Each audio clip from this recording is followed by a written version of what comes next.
Okay, so we start chapter 8 today, and then at the end of this chapter, we'll have our third of 4 unit exams. And then after that, it's just chapters 9, 10, and 11, and that'll be it. So we should be done the course by Christmas, and then that'll leave us a couple weeks of review before the diploma exam. So, logarithms, they were developed over 400 years ago and still have numerous applications in this modern world.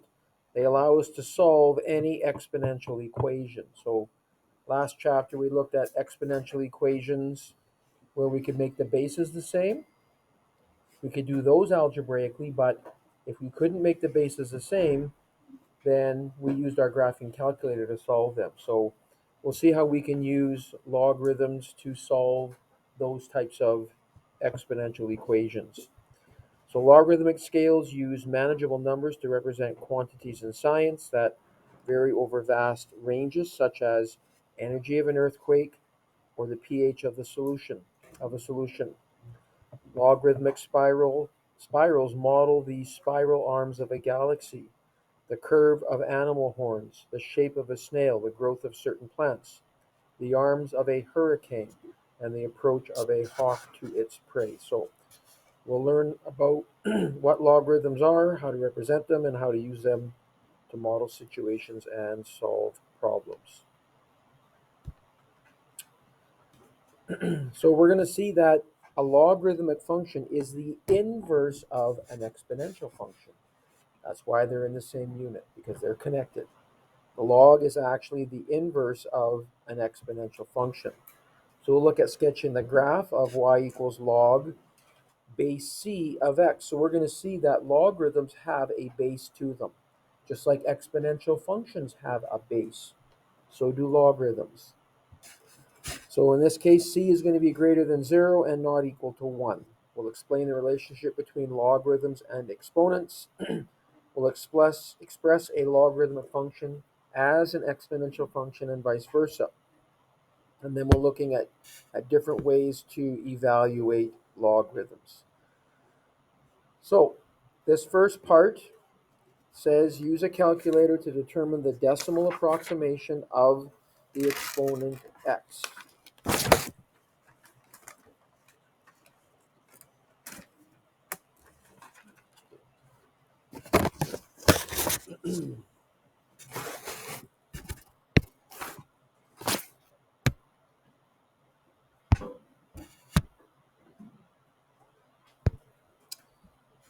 So we did questions like this before in chapter 7, where we used a graphing calculator to graph the two equations and then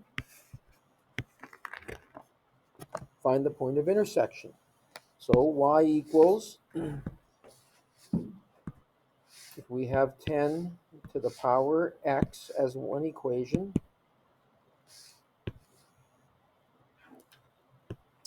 and 0.5 as the other equation,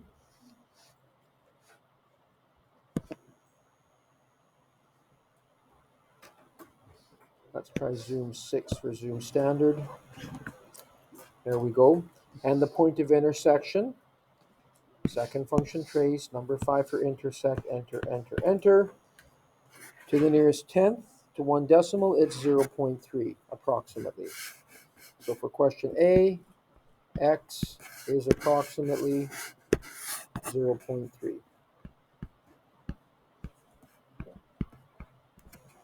That's the approximate value of x, that 10 to that power equals 0.5. For 10 to the x to equal 4, we'll change that second equation to y equals 4, graph it, and find the point of intersection. And we see it's at approximately 0.6.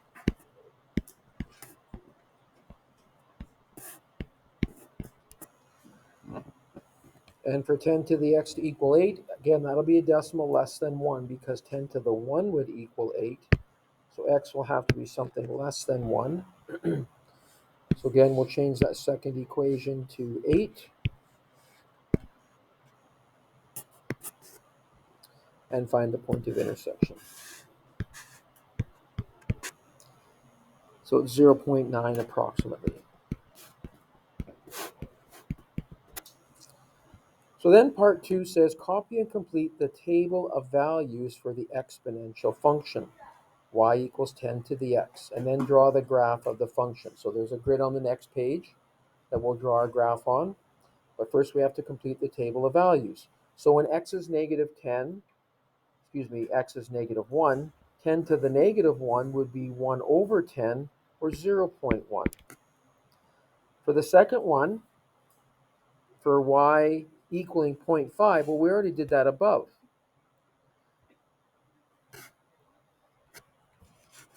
When 0.5 equals 10 to the x, that's asking 10 to what power is 0.5, which we already did above here. That approximate answer is 0.3. When x is 0, anything to the power 0 is 1. In order for y to be 4, well, we already did that up here in part B. X is approximately 0.6. And for y to be 8, again, we did that up here in point C, x would be approximately 0.9. And when x is 1, 10 to the 1 is 10. So on the next page, there's a grid there for us to graph this exponential function.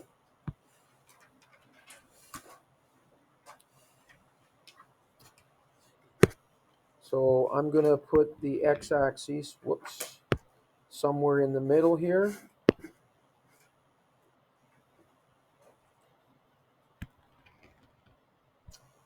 And I'll put the y-axis again somewhere in the middle.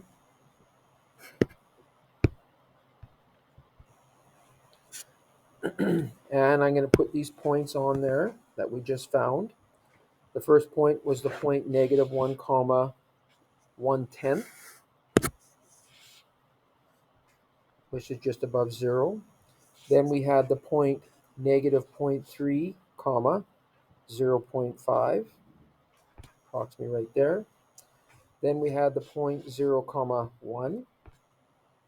Then we had the point 0.6 comma 4. Then we had the point 0.9 comma 8. And then we had the point 1 comma 10. So 1 comma 10 is up there.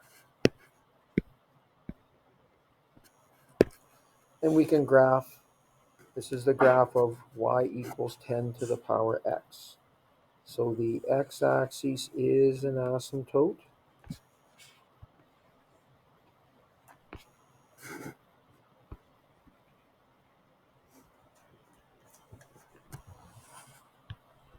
And that's what that graph looks like.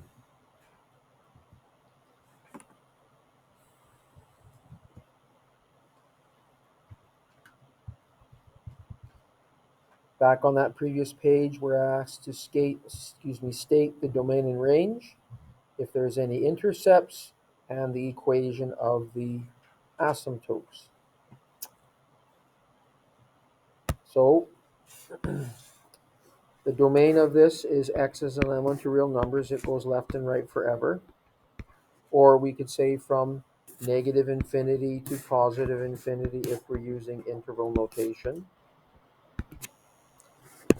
The range would be y is greater than 0, or if we're using interval notation, from 0 to positive infinity.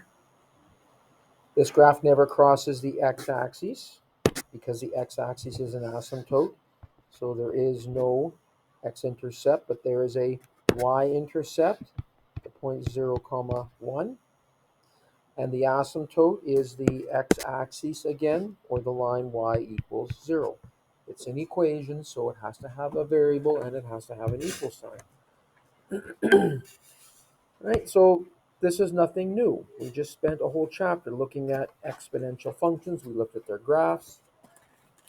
Because the base 10 is greater than 1, that's why this is an increasing function. Okay? So on the next page, it says then copy and complete the table of values for x equals 10 to the y. So that is the inverse of y equals 10 to the x. Remember, to get the equation of the inverse, our first step is to switch x and y. So x equals 10 to the y came from y equals 10 to the x, and the x and y's were just switched. So it is the inverse. So the domain and ranges are interchanged. We can take a table from the original function and switch the x and y values around, and that'll give us a table of the inverse. So if we go back to this table here, and let me just grab a snip of it, and now we'll go to this one here and paste it in.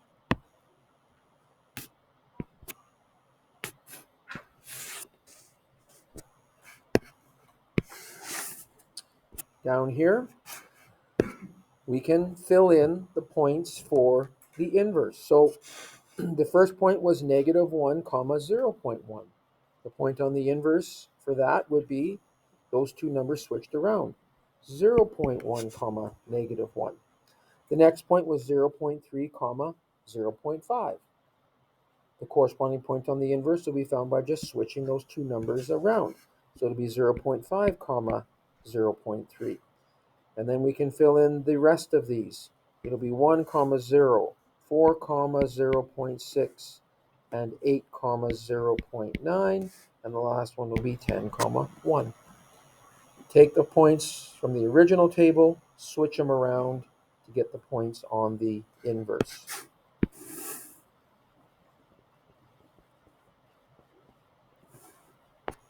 Okay.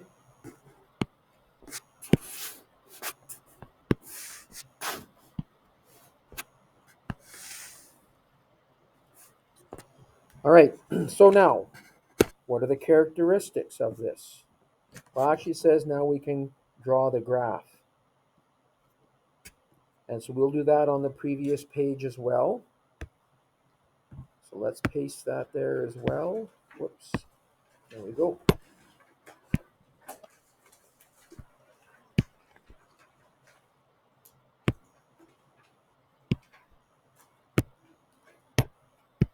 So again, this was the original one. Remember, we need to switch the x and y values around. And maybe I should do that just so there's no confusion here. So let's go back to this next page and let's grab this new one.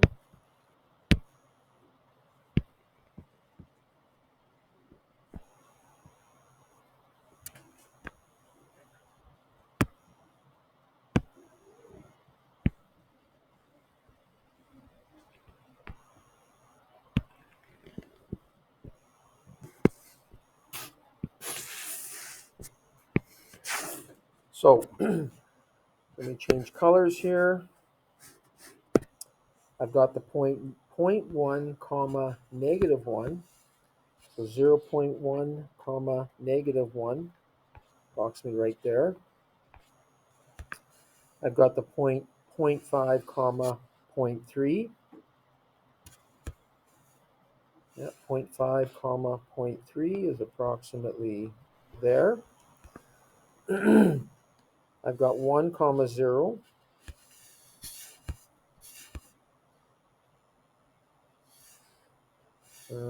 Something's wrong here. I think that was -0.3, wasn't it?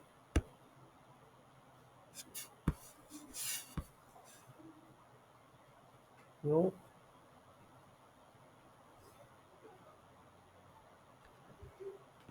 Yeah, it should have been -0.3. I'll just check that to make sure. So this was the 0.5 one.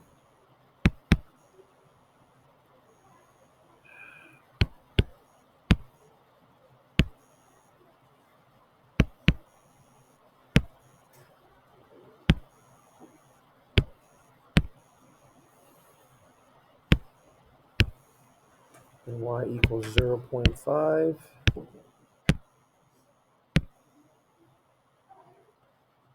Second function trace, number 5 for intercept. Enter, enter, enter. Yeah, it's negative 0.3. So that was negative 0.3. And then on this thing here, it'll be negative 0.3. And the same thing here, negative 0.3. So negative 0.5 comma negative 0.3 is down there. Then I have the 0.0 comma 1, or 1 comma 0, I should say. Then I have 4 comma 0.6, approximately there. Then I have 8 comma 0.9. And then I had the 0.10 comma 1.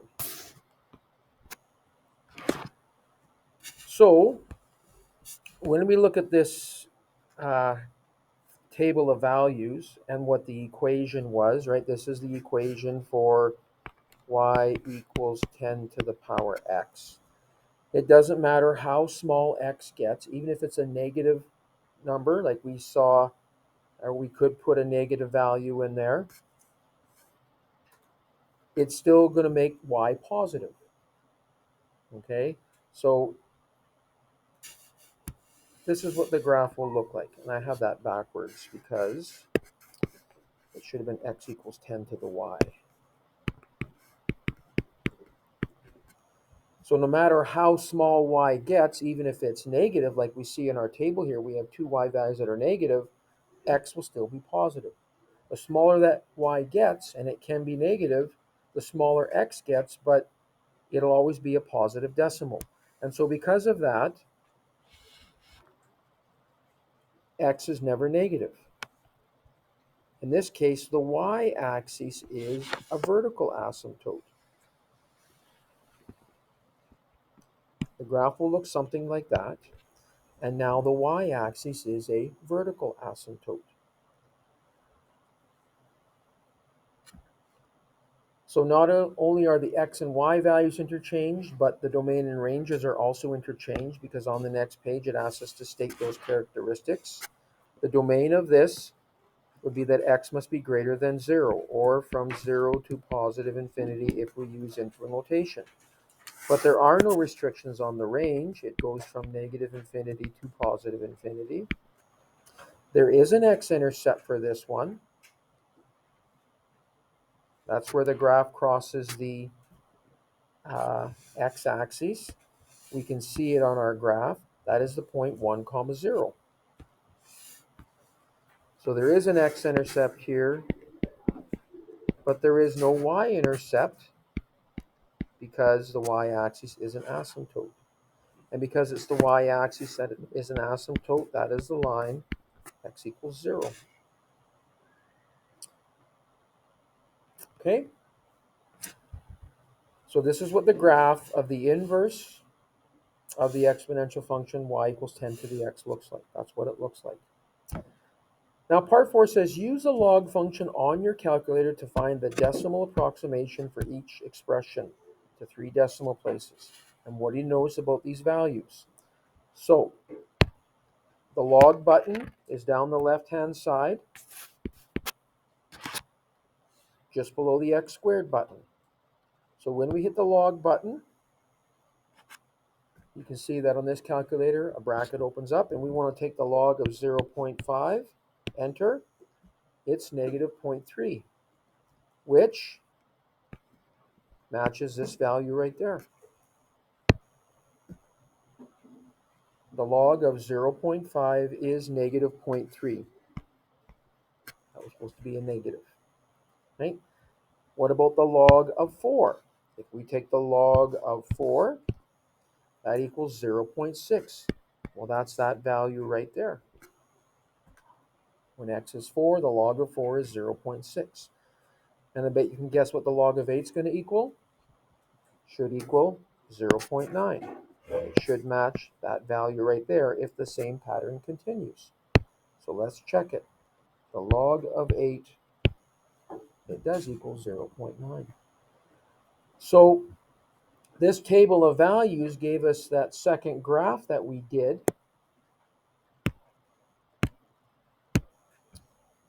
Okay, that table of values gave it that second graph that we did. So that table of values came from x equals 10 to the y, and now we see that it also is the graph of y equals log of x. That's what this graph is. And like I said in the introduction, a logarithmic function is the inverse of an exponential function. We just proved it. We started with y equals 10 to the x. We got our table of values. We drew our graph. Then we said, what about the inverse of y equals 10 to the x? That was x equals 10 to the y. So we took that original table of values, we switched those x and y values around, and it gave us this graph. And then we checked on our calculator. We took the log of 0.5, the log of 8, log of 9, and we got points that matched the table of values from x equals 10 to the y. So that shows that this graph is the inverse of the exponential function, and it is the graph of y equals log to the x. So that's what the graph of a logarithmic function looks like. Now, I said earlier that all logarithms have a base. Right? All logarithms have a base. So what is the base of this logarithm, Ben?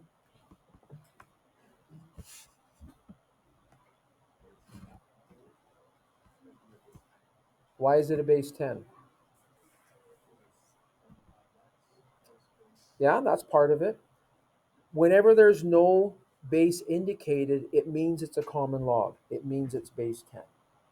Okay? And sometimes you're going to see a log and it's going to have a base. Sometimes there won't be any base written.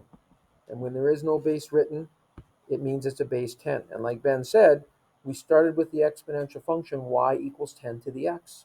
That exponential function has a base of 10. The log also has a base of 10. Okay, so for the exponential function y equals c to the x, the inverse is x equals c to the y. This inverse is also a function called a logarithmic function, and it is written as y equals log base c of x, where c is a positive number other than 1. And you can convert from a logarithmic form to an exponential form. The first thing you should always remember is that the bases are the same. The base of the exponential function will equal the base of the log, and vice versa. So the bases are the same. And then you can convert. And so what I tell my students, if you have y equals 10 to the x, that's an exponential function. If you want to convert that to a logarithmic function, you have to remember that the bases are the same. So this exponential function has a base of 10. The log would have a base of 10. And remember, normally, if there is no base written, it means base 10. So I wouldn't have to write that base 10 there if I didn't want to.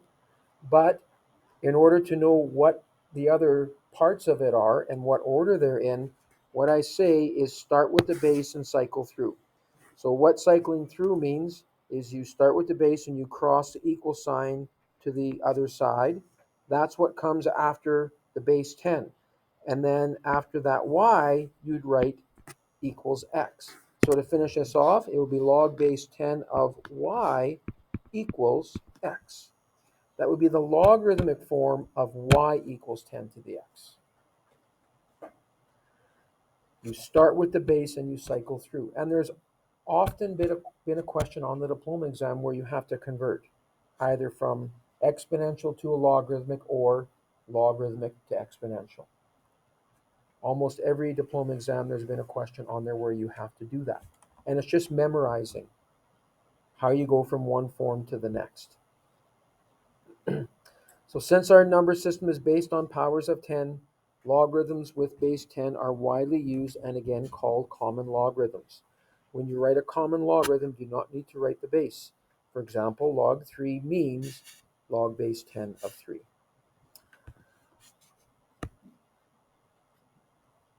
So we're asked to evaluate this.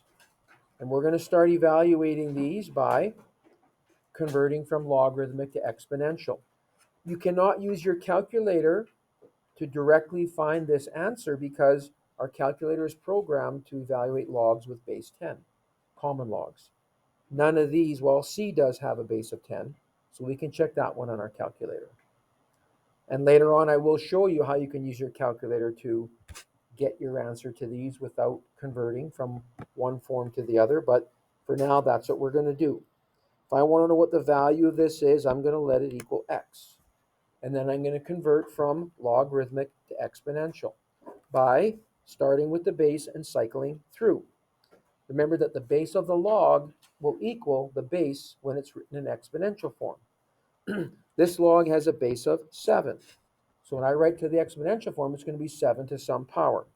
And to know what order the other parts come in, start with the base and cycle through. So after the base 7 will come the x. So it'll be 7 to the x equals. And after the x comes the 49. Log base 7 of 49 really means 7 to what power is 49? That's what it means, because when you convert from logarithm to exponential, that's what you get. 7 to the x equals 49. And so you all know now that 7 squared is 49. So that's the value of that logarithmic function.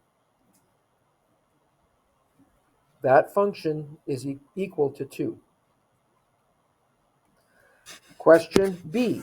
I want to know what log base 6 of 1 is, so let's let it equal x.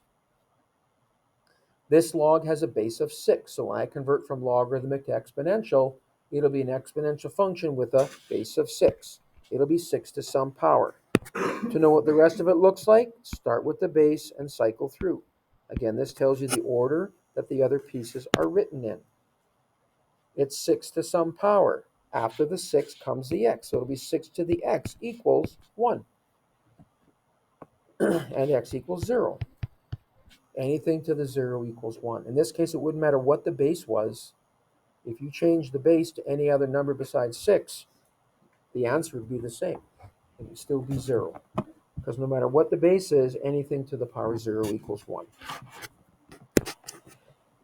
Now, as I said, C could be done just using the log button on your calculator because it's a common log. But we could still do the same process that we did before.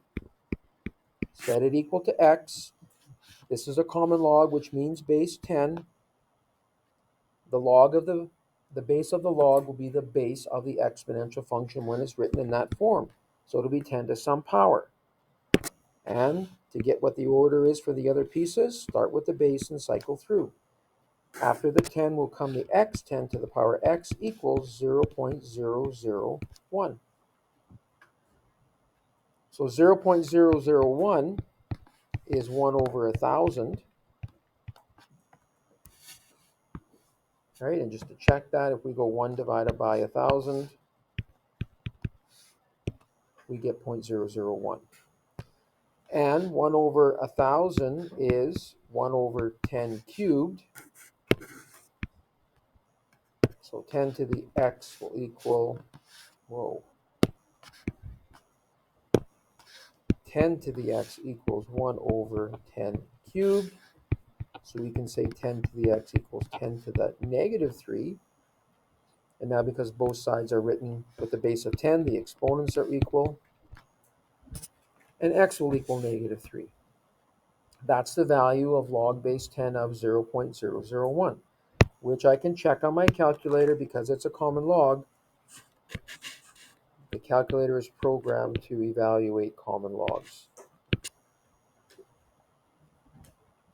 Negative 3 is the answer.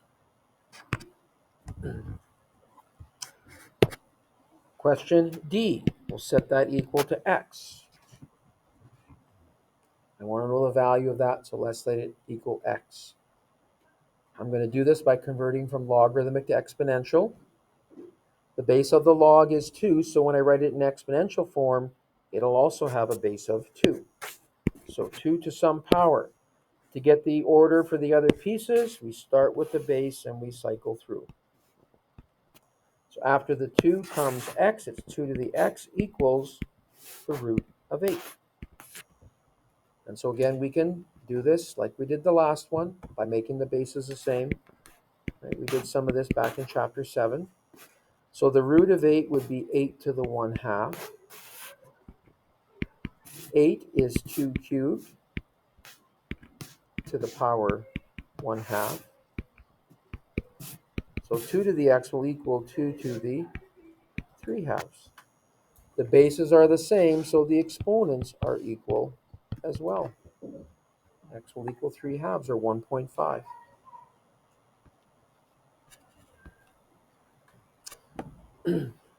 Right, so there's the value of that.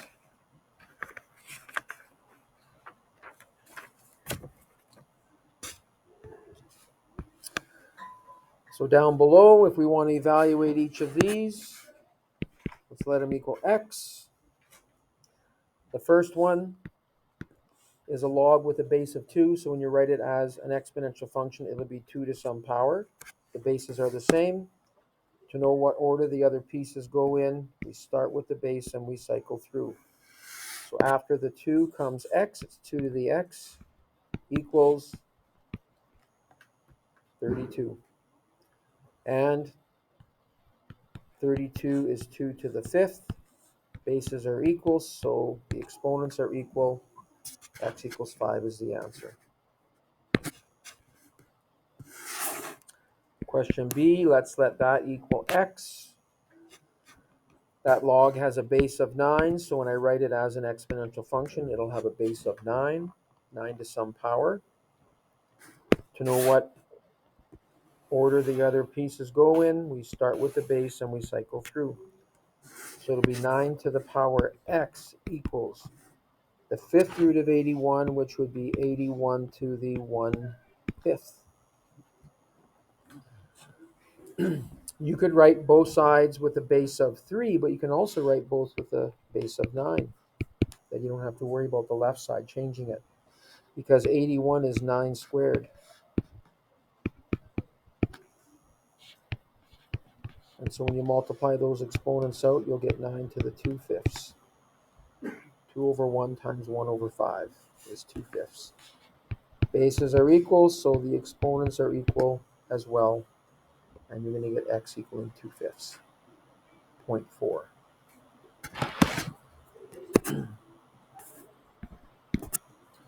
Question C, this is a common log.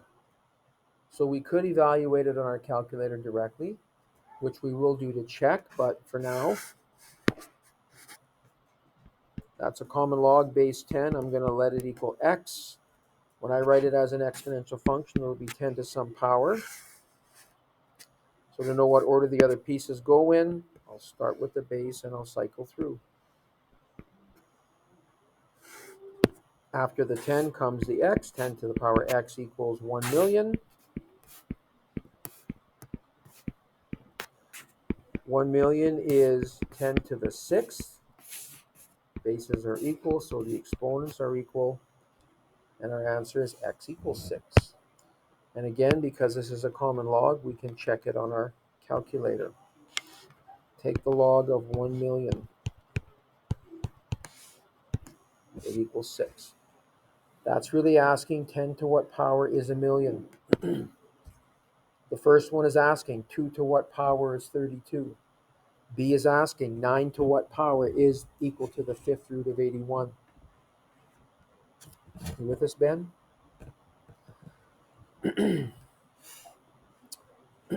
Question D. If I make it equal x, that log has a base of 3. So when I write it in exponential form, Ben, what will be the base?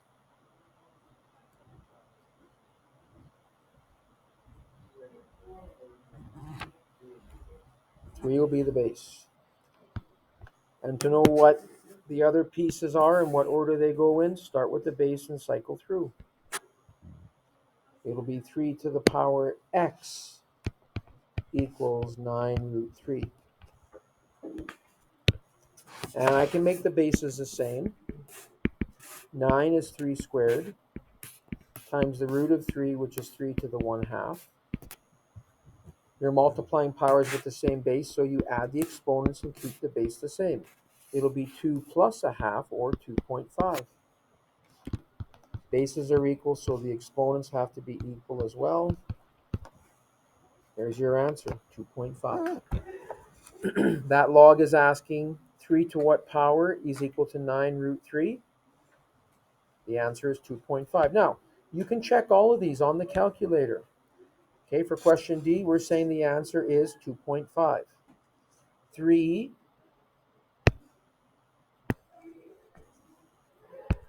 to the power 2.5 should be equivalent to 9 root 3. And it is. It checks.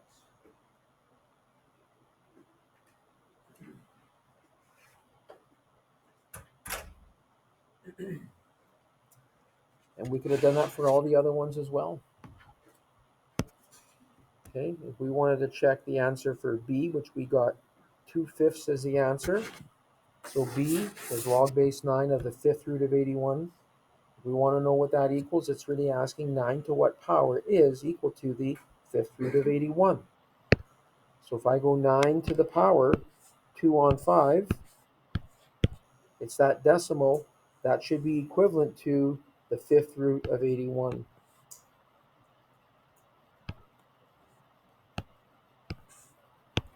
It is. So it checks.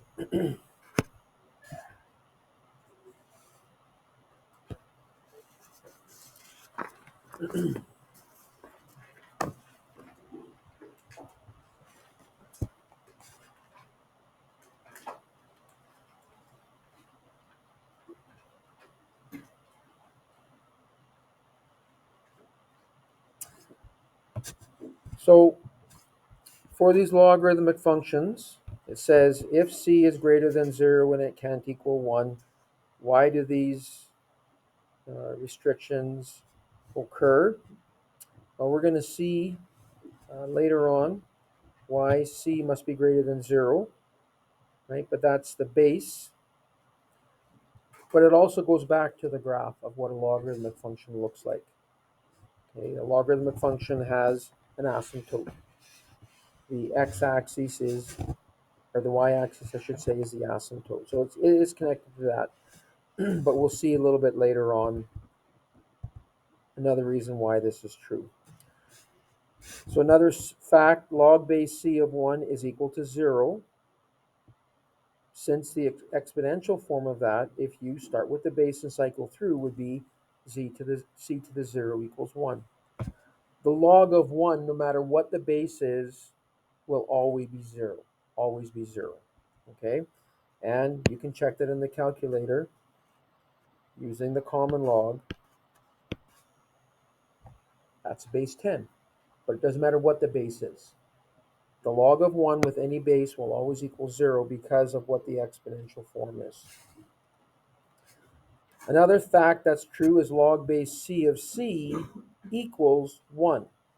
And again, the reason for that, one of the reasons is that if you write it as an exponential, by starting with the base and cycling through, you'll get c to the power 1 equals c.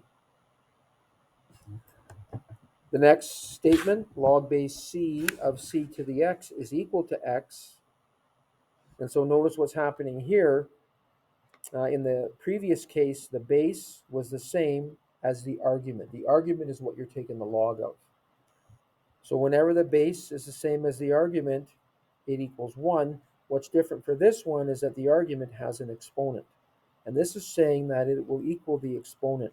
And the reason for that is if you write it in exponential form, by starting with the base and cycling through, this log has a base of c, so it'll be c to some power, and that power is x because that's the next piece after the c when you're cycling through, and that will equal c to the x, which is a true statement, obviously.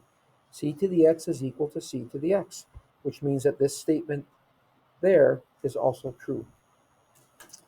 This last one, we're going to see that again as we get deeper into logarithms. It's part of what's called inverse properties, since logarithms and powers are inverse mathematical operations that undo each other.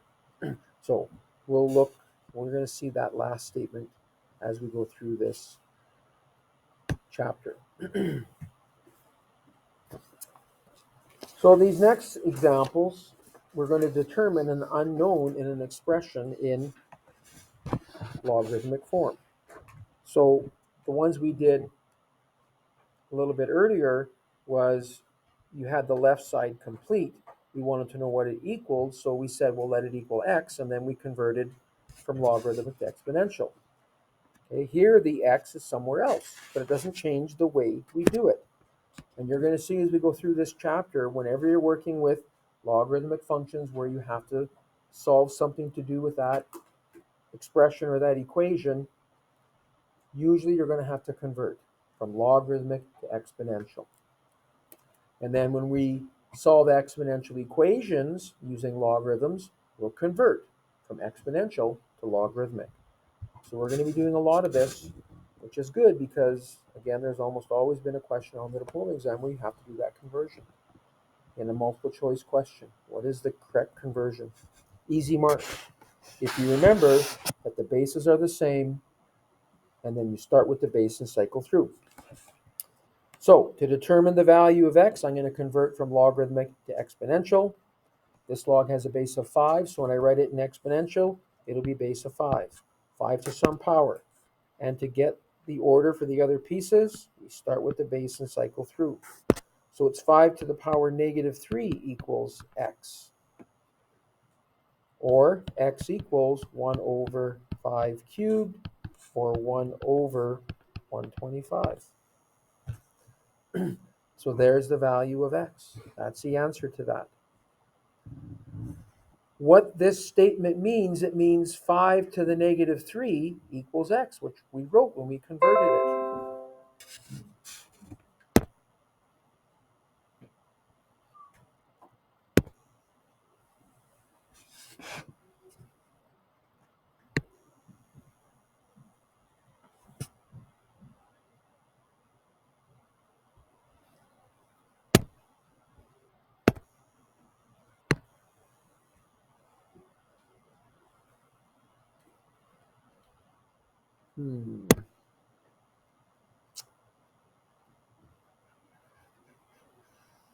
Let me save this.